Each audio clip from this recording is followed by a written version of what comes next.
Kesenjangan kemampuan keuangan antar daerah semakin berkurang dengan adanya desentralisasi fiskal.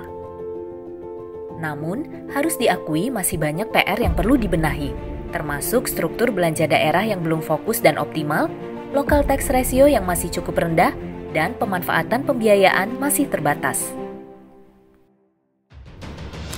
Lahirnya Undang-Undang Nomor 1 Tahun 2022 tentang hubungan keuangan antara pemerintah pusat dan pemerintahan daerah atau Undang-Undang HKPD menjadi terobosan dalam mengatasi tantangan desentralisasi fiskal. Salah satunya terkait pengelolaan dana bagi hasil atau DBH. Redesain DBH melalui Undang-Undang HKPD yang mulai diterapkan pada 2023 ini bertujuan memperbaiki keseimbangan vertikal antara pusat dan daerah, serta mengurangi dampak negatif akibat eksplorasi sumber daya alam. Lalu, apa saja yang berubah dalam pengaturan DBH?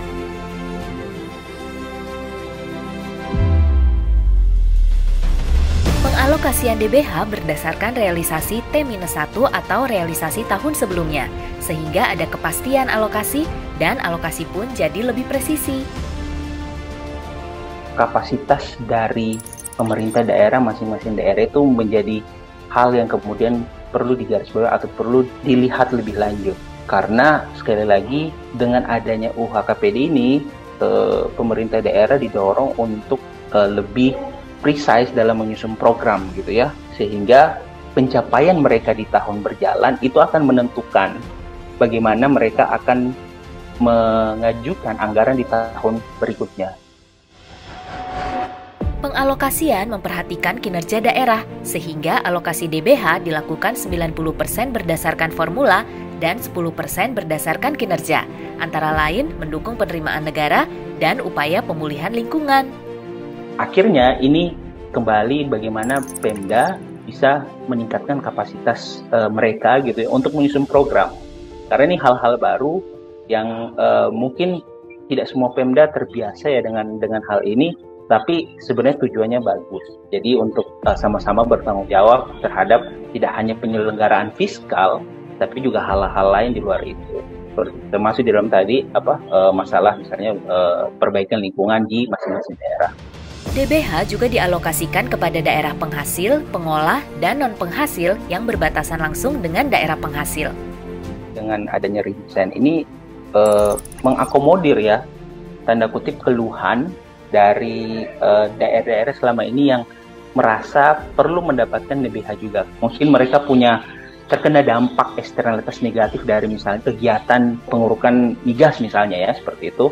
Nah, tapi selama ini mereka tidak mendapatkan dana bagi hasil. Nah, sekarang dengan adanya ketentuan baru ini, itu mereka akan terakomodir gitu. Tak hanya itu, porsi DBH cukai hasil tembakau atau CHT juga meningkat dari 2% ke 3%. Begitu pula dengan DBH PBB, meningkat dari 90% ke 100%. Perubahan porsi DBH existing dan opsi penambahan DBH jenis lainnya juga bisa dilakukan setelah berkonsultasi dengan DPR, termasuk rencana dibentuknya DBH sawit.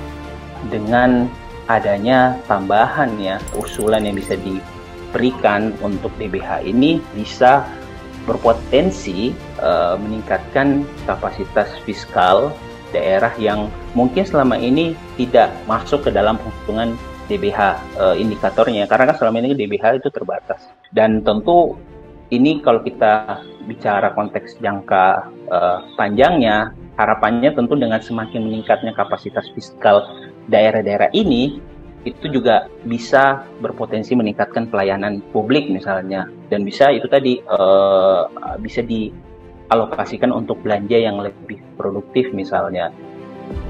Undang-Undang HKPD wujudkan pemerataan kesejahteraan di seluruh pelosok Indonesia.